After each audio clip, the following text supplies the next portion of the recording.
Vamos falar um pouquinho sobre o atraso de fala. A criança já começa a se comunicar antes mesmo de falar, tá? A primeira comunicação efetiva da criança é aquele sorriso que a criança dá quando a gente vai pegar no berço, tá?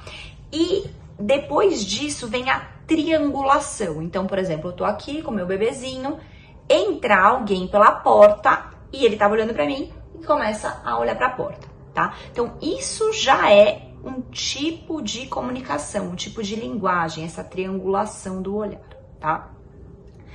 Pensando em fala propriamente dito, antes de falar, a criança experimenta a voz, né? Que é o que a gente chama da lalação, que vai acontecer no segundo semestre de vida, né?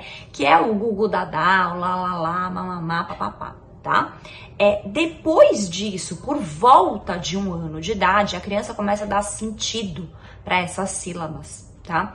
E aí que surge aí o mamã, o papá, com a intenção. Então, quando a gente fala de fala, a gente está falando de intenção, então é um som que tem uma intenção, tá? Mas não basta ser um som com a intenção, ele tem que ser compreensível, certo? Então, inicialmente vai ser compreensível pela família, pelo cuidador, e depois tem que ser compreensível pela sociedade, tá?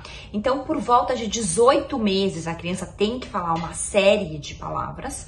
Com 2 anos, a criança precisa formar uma frase simples, mas não é uma frase simples perfeita. Ela pode falar teio água, que é quero água, tá? Ou dá mamá, me dá a mamadeira, tá? Então, essa construção simples, ela tem que acontecer com 2 anos, tá? Caso isso não aconteça, a gente já vai considerar que a criança tem um atraso de linguagem, tá?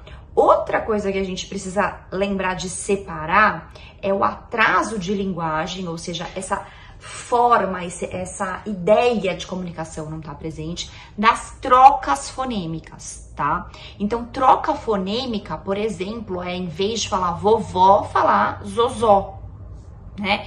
Em vez de falar chuva, falar suva, tá? Essas são trocas fonêmicas, tá? A criança que tem muita troca fonêmica, isso compromete a inteligibilidade da fala.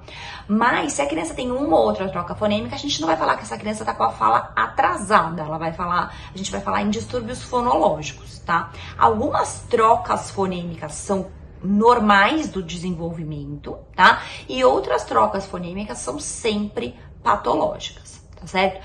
Mas sempre que a criança tem troca fonêmica, sempre que tá difícil de entender o que a criança fala, é muito importante passar em consulta com o otorrino, tá? E fazer um exame de audição adequado para a faixa etária daquela criança, tá? Porque não adianta a gente só fazer uma intervenção, tá? Sem uma intervenção do tipo terapia fonoaudiológica, sem ter certeza que aquela criança escuta, tá? Então isso é uma pedra fundamental quando a gente está falando de linguagem, de troca fonêmica, né? Então a primeira coisa é ter certeza que essa criança escuta, tá? E aí, com 3 anos de idade, essa criança ela tem que ter uma linguagem compreensível por um adulto de fora da família, tá?